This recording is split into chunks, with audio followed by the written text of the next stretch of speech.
দিয়ে দিলাম। এইগুলো হলো নুডলস, পালং শাক দিয়ে নুডলস।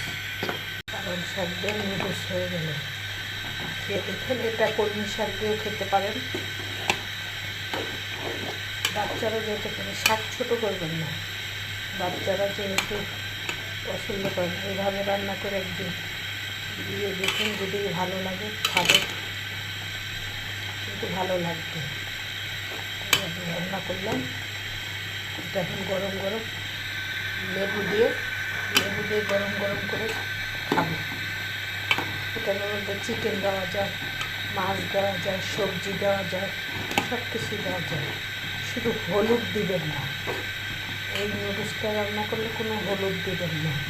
মরিচের ফাঁকি, রসুনের বাগার আর ম্যাগি মশলা, অন্য আর কিচ্ছু না। হলুদ ভুলেও দেবেন না, খাবার নষ্ট হয়ে যাবে। ম্যাগি মশলা, রসুনের বাগার আর ম্যাগি মশলা কী বলে, গোলমরিচের ফাঁকি, মরিচের ফাঁকি, গোলমরিচের ফাঁকি, রসুনের বাগার, ম্যাগি মশলা, এই অন্য কোনো মশলা না।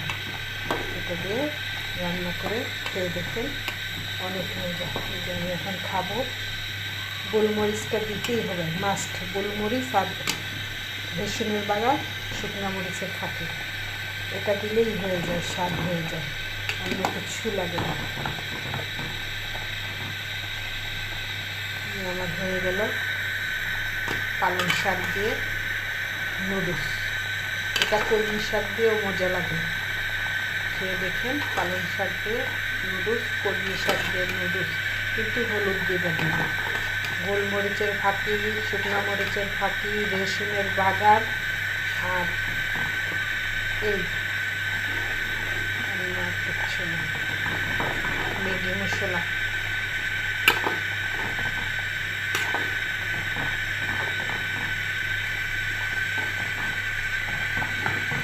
মশলার ফাঁকি, গোলমরিচের ফাঁকি, শুকনা মরিচের ফাঁকি, রসুনের বাগান, আর কিচ্ছু না। এভাবে ঝোল নুডলসটা রান্না করে খেয়ে দেখুন, অনেক মজা।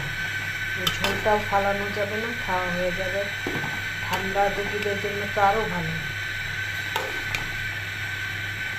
আমার হয়ে গেল। যত মুলাম করবেন নুডলসটা তত মজা লাগবে। গোলমরিচ মাস্ট, শুকনা মরিচ মাস্ট, রসুনের বাগার মাস্ট, এগুলো লাগবে।